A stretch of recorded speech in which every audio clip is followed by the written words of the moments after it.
Assalamualaikum warahmatullahi wabarakatuh. Di vlog corporate learning sebelumnya, kita sudah membahas apa perbedaan antara bagian training, training center atau pusdiklat, learning center, corporate university, serta learning organization. Tentu jadi sebuah pertanyaan bagi Anda, bagaimana sih karakteristik pembelajaran atau cara belajar di corporate university, learning center, dan training center tersebut? Apa yang mendasari dan apa yang membuat perbedaan yang sangat signifikan dari cara atau dari proses belajarnya. Nah, di video ini kita akan simak sama-sama bagaimana cara belajar di ketiga bentuk atau model organisasi corporate learning tersebut.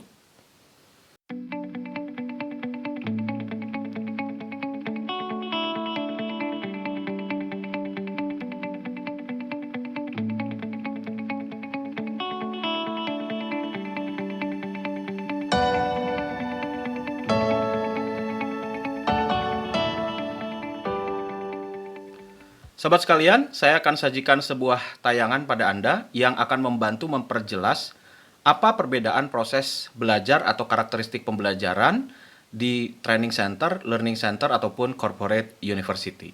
Yang pertama, kita lihat di training center terlebih dulu.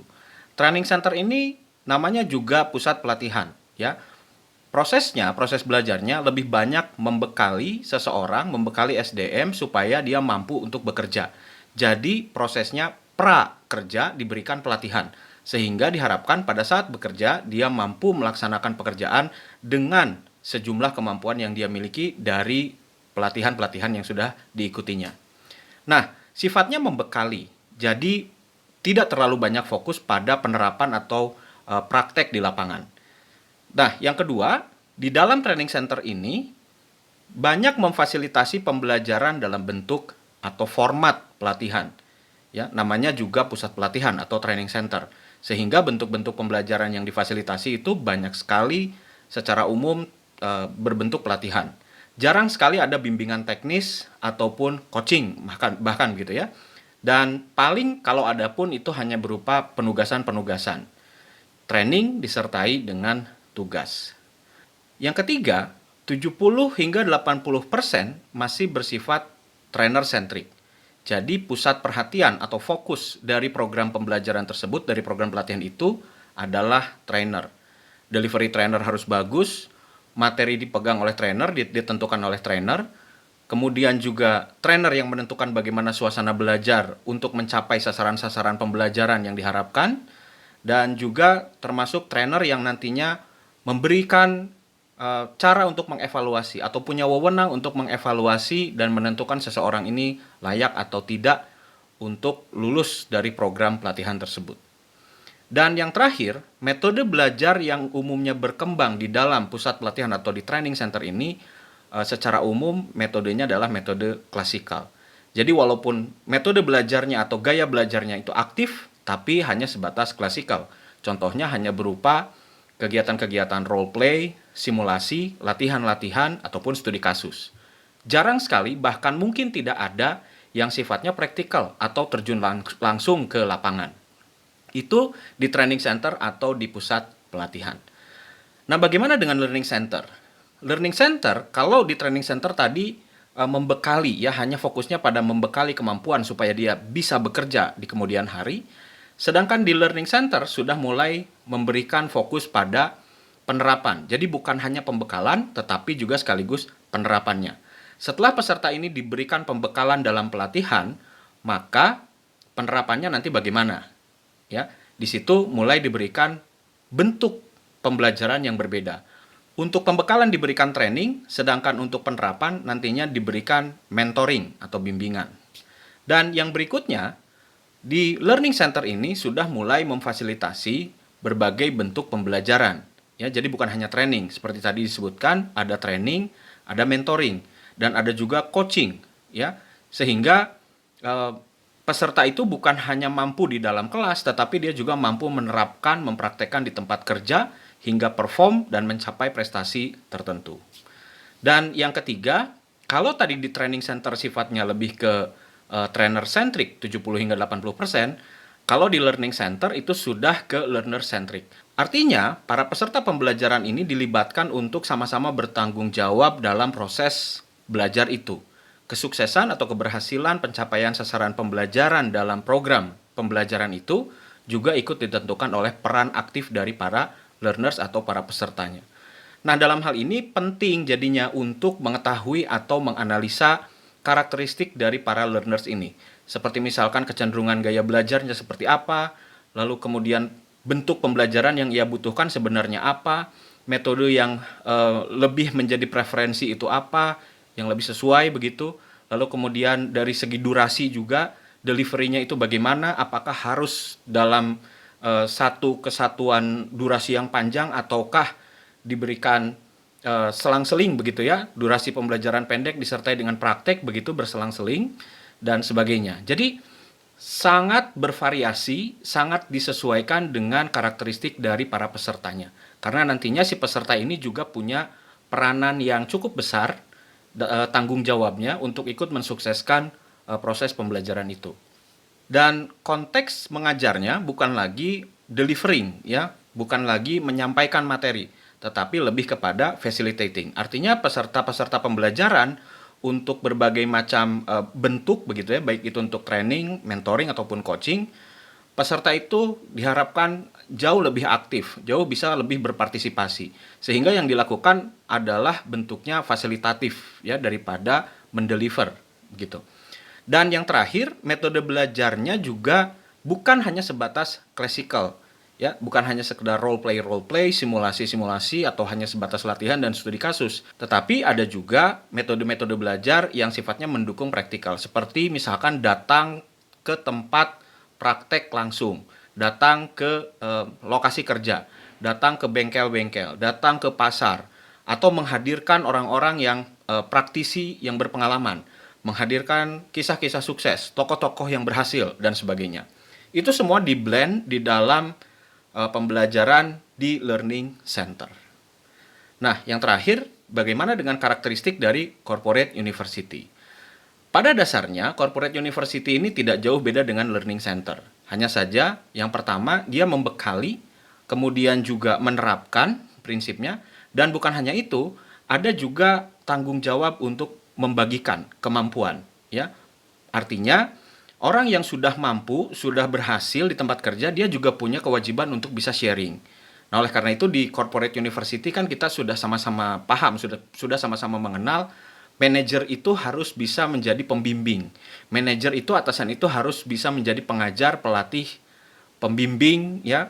Kemudian juga istilahnya ngemong lah terhadap anggota timnya, terhadap karyawan-karyawan yang ada di bawah koordinasinya. Nah, inilah yang dimaksud dengan peran membagi ya, bukan hanya sekedar memahami, bukan hanya sekedar membekali, bukan hanya sekedar menerapkan, tetapi setelah menerapkan dan berhasil dia juga punya kewajiban dan tanggung jawab untuk membagikan kemampuan tersebut. Kemudian yang kedua, corporate university ini memfasilitasi pembelajaran yang bervariasi tetapi lebih terprogram sesuai dengan arah kebijakan atau arah strategi dari perusahaan. Ya, jadi kalau di learning center itu masih by needs begitu, diidentifikasi needs-nya apa, bentuk yang diperlukan apa, lalu dilaksanakan.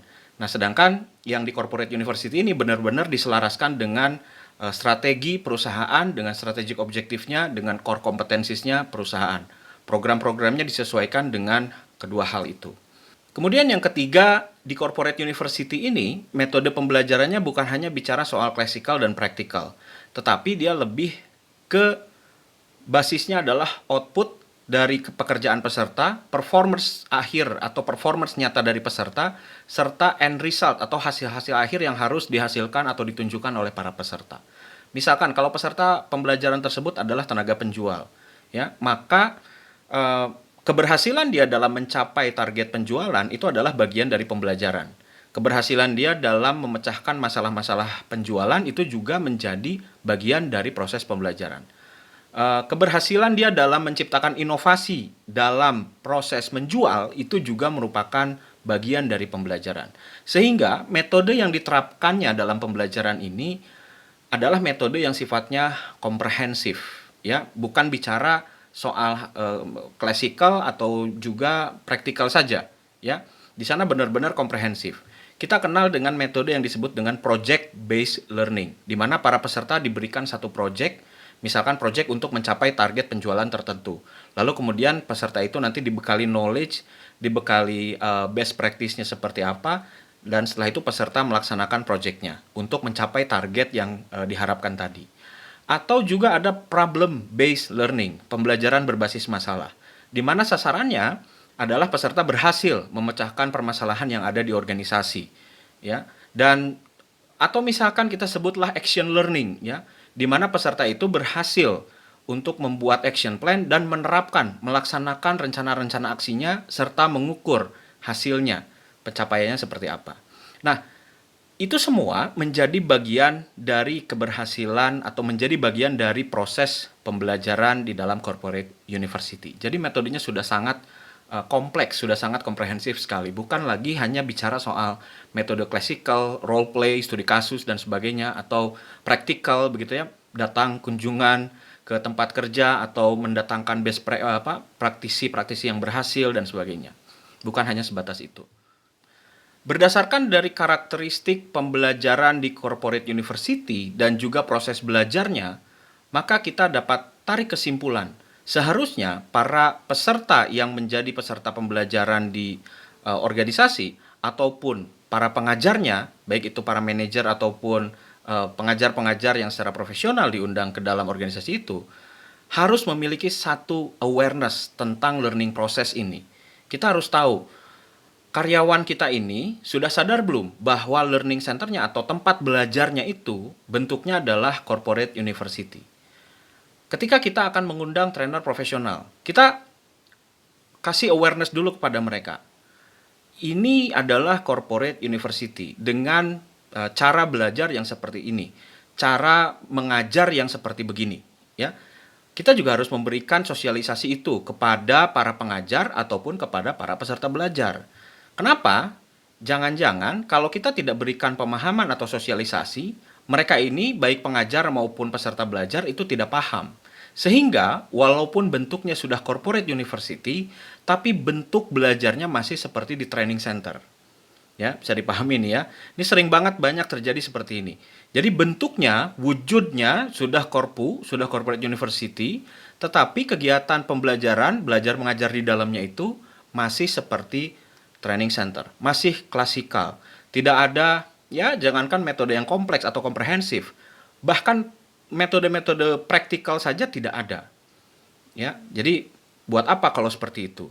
Perlu diberikan sosialisasi, perlu diberikan semacam dorongan, motivasi supaya peserta ini mau terlibat aktif di dalam bentuk yang dipilih oleh organisasi tentang model corporate learning-nya. Ya, jadi kita harus kasih motivasi, kasih informasi kepada para karyawan kita. Hey, kita ini sudah korpu, ya. Yang harus Anda lakukan ketika belajar itu aktif 80%. Anda yang jauh lebih aktif. Ingat saja bagaimana ketika kita belajar di SD, SMP, SMA, dan perguruan tinggi. Kalau belajar di SD, SMP, itu kita masih banyak 80% dicekokin. Di SMA kita sudah mulai 50%, 50%. Ya, 50% guru menyodori, menyuapi, 50% peserta yang aktif. Nah, kalau sudah bicara perguruan tinggi di university, itu sudah kebalikan. 20% dosen atau pengajar yang aktif, 80% peserta yang aktif atau mahasiswanya yang aktif. Nah, kita ini sekarang ada di corporate university. Artinya, Anda harus lebih mandiri dalam belajar. Anda harus punya inisiatif dalam belajar. Anda justru harus lebih peduli dengan kompetensi yang Anda miliki. Anda sudah tahu apa, kurang terampil apa, punya ide apa, punya inovasi apa atau gagasan apa yang bisa berkontribusi terhadap inovasi-inovasi perusahaan. Anda harus lebih peduli pada hal-hal seperti itu dan komunikasikanlah itu kepada manajemen corporate university. Motivasi-motivasi seperti ini, dorongan-dorongan seperti ini penting diberikan kepada para karyawan kita, ya, supaya mereka sadar bahwa di dalam perusahaannya mereka itu belajarnya dengan menggunakan model corporate university. Jadi tidak ada lagi nungguin training gitu ya. Kapannya saya dapat jatah training? Kapannya saya dapat jalan-jalan begitu, ikut training kemana? Gak mungkin jalan-jalan ya, sekarang lagi pandemi COVID gitu. ada masalah ini, udahlah nanti nunggu training, nunggu program trainingnya ada misalnya begitu. Nah, kita nggak ada istilah seperti itu lagi kalau sudah korpu, ya. Artinya para peserta pembelajaran ini, para karyawan ini yang harus jauh lebih aktif memeriksa dirinya dan merasa butuh dengan pembelajarannya. Demikian juga dengan atasan atau dengan manajer, harus aware dengan proses pembelajaran ini. Ketika mereka mengajar, membimbing para peserta pembelajaran, membimbing karyawan, itu juga dengan menggunakan metode-metode yang tadi saya sebutkan, ya. Nggak mungkin lagi nyekokin mereka dengan ceramah begitu, karena kita sudah ada di korpu. Ya, modelnya saya ini harus lebih legowo, harus lebih rela untuk menjadi fasilitator. Membiarkan 80 peserta yang aktif, memberi kesempatan kepada mereka berbuat kesalahan, lalu saya memberikan bimbingan. Modelnya harus seperti itu. Ya, dan itu berarti nanti mendidik mereka juga untuk menjadi seorang performer, bukan hanya menjadi orang yang kompeten, ya, bukan hanya menjadi orang yang punya pengetahuan, punya keterampilan, dan punya attitude, bukan hanya seperti itu. Nah, itu saja sahabat sekalian. Jadi intinya sekali lagi, eh, istilahnya proses untuk memotivasi para karyawan SDM kita tentang bagaimana mereka harusnya belajar di learning center atau di corporate university itu penting sekali, ya.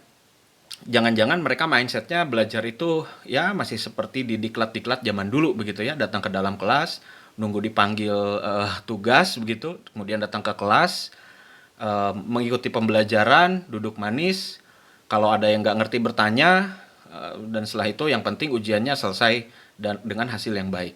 Nggak seperti itu ya kalau di corporate university. Dan ini yang harus benar-benar dipahami oleh seluruh SDM kita, baik peserta pembelajarannya atau karyawan, ataupun juga para atasan, para manajer sebagai pembimbing dan pengajar karyawan kita. Itu aja dari saya untuk vlog yang kedua ini. Sampai jumpa lagi di vlog-vlog berikutnya. Saya Muhammad Isman. Assalamualaikum warahmatullahi wabarakatuh.